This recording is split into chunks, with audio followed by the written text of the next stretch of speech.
दोस्तों आप देख रहे हैं टेक न्यूज़। मैं सुनील मिश्रा, आप सभी का स्वागत है टेक न्यूज़ में। पिछले कुछ दिनों से टीआरपी को लेकर बवाल मचा हुआ है।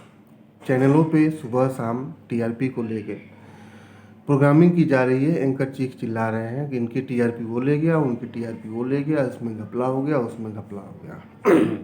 आज हम जानेंगे टीआरपी आखिर है क्या भला, क्यों चैनल एक दूसरे को मारने काटने पर उतारू हैं, क्यों एंकर चीखने चिल्लाने के लिए चिल्ला रहे हैं, क्यों टीआरपी को लेके शोर मच रहा है।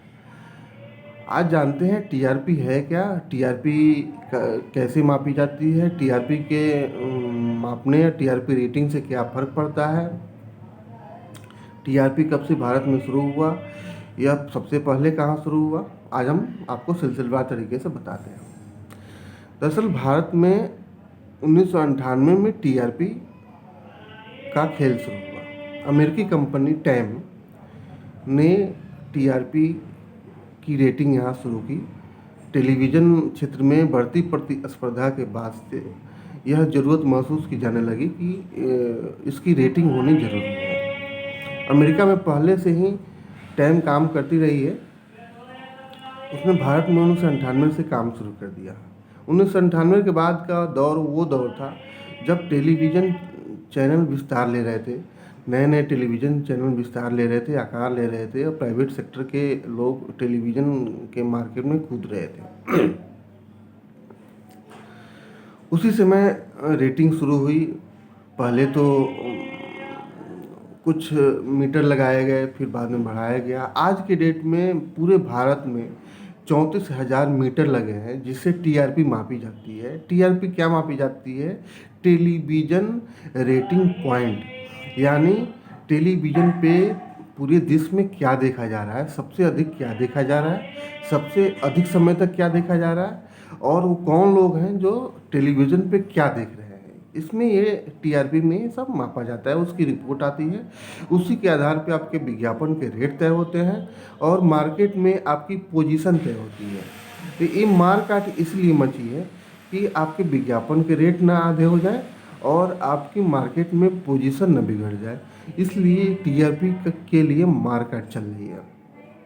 दरअसल पिछले 2 महीने से रिपब्लिक टीवी ने आज तक को रिप्लेस करते हुए नंबर 1 की कुर्सी हथिया ली और वो लगातार कंसिस्टेंटली नंबर 1 की कुर्सी पे 2 महीने से जमा हुआ है।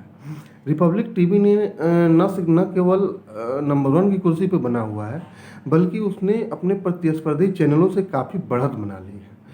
यह बढ़त जो है प्रतिस्पर्धी चैनलों को खल रही है और चैनलों में बाकायदा एक दूसरे का नाम लेकर, इशारों में ही सही, लेकिन अब तो खुलेआम हो रहा है, एक दूसरे का नाम लेकर एक तरह से चुनौती दी जा रही है। एक तरह से एक जो स्वस्थ प्रतिस्पर्धा होती है उसका वो देखने को नहीं मिल रहा है। एक आमने सामने की स्थिति बन गई है चैनलों के बीच में।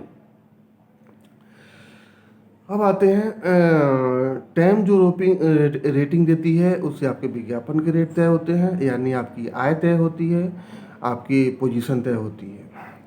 तो हम ये भारत में शुरू से ही सवाल उठते रहे कि 1 अरब की आबादी, पहले तो 1 अरब थी, अब 1 अरब 30 करोड़ आबादी का दावा किया जाता रहा है। तो 1 अरब या 1.25 अरब की आबादी को मापने के लिए क्या 34,000 मशीनें काफ़ी हैं? 34,000 मशीनें काफ़ी नहीं हो सकती। और ये टीआरपी का खेल जो है इसे भी बहुत हेल्दी नहीं कहा जा सकता, बहुत पारदर्शी नहीं कहा जा सकता, क्योंकि मशीनें बहुत कम लगी हैं। अमेरिका में आबादी 11 करोड़ है और वहाँ मशीनें 1 लाख लगी हैं, और यहाँ पे आबादी 1.25 करोड़ है और यहाँ पे मशीनें 34,000 लगी हैं। तो इसलिए जो है ये इसे कतई किसी भी हाल में एक पारदर्शी रेटिंग सिस्टम नहीं कहा जा सकता है। और यह भी दावा किया जाता है कि यह इस रेटिंग सिस्टम में मैन मेड इंटरवेंशन हो सकता है। तो ऐसा कोई भी सिस्टम जिसमें मैन मेड इंटरवेंशन हो सकता है उसे किसी भी हाल में पारदर्शी नहीं कहा जा सकता। टाइम की रिपोर्ट आने पर चैनलों में एक दूसरे से प्रतिस्पर्धा शुरू होती है, एक दूसरे पर कटाक्ष किया जाता है। सोशल मीडिया में तरह तरह के दावे किए जाते हैं, कुछ दावे छुपा के किए जाते हैं, कुछ दावे बढ़ा चढ़ा के किए जाते हैं। अपने पक्ष में दावे किए जाते हैं, दूसरों के पक्ष में प्रति दावे किए जाते हैं कि उनका ऐसा है, मेरा ऐसा है। तो ये है टेलीविज़न रेटिंग पॉइंट का जो फार्मूला, जिससे जो है टेलीविज़न में मारकाट मची हुई है, टेलीविज़न मार्केट में मारकाट मची हुई है। सरकार से मांग की जा रही है कि तत्काल इस सिस्टम को सुधारा जाए। ट्राई से भी अपील की गई है, बार्क भी इस सिस्टम को लेके सवालों को घेरे में है। 2012 में ये मुद्दा आया था, जब टेलीविज़न चैनलों के बीच इस तरह की होड़ मची थी, कई सारे सवाल उठे थे, तो उस समय बार्क अस्तित्व में आया था। बार्क में कई क्षेत्रों के प्रतिनिधि शामिल किए गए और विज्ञापन जगत से भी प्रतिनिधि शामिल किए गए, टेलीविज़न सेक्टर से भी प्रतिनिधि शामिल किए गए और विज्ञापन दाताओं की ओर से भी प्रतिनिधि शामिल किए गए, ताकि सभी लोगों में सामंजस्य बना रहे और एक ठोस रेटिंग सिस्टम सामने आए। लेकिन उसका कुछ फ़ायदा सामने होता नज़र नहीं आ रहा है।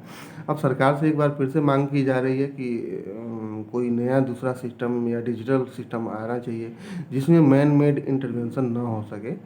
तो देखना है कि यह टीआरपी की जंग कहाँ तक जाती है और कैसे ये किस तरह इस पे विराम लग पाता है। आप अगर पहली बार हमारे चैनल पे आए हैं तो उसमें सब्सक्राइब करना ना भूलें और बेल बटन भी ज़रूर दबाएं ताकि हमारे अपडेट वीडियो आपको मिलते रहें। तब तक के लिए नमस्कार।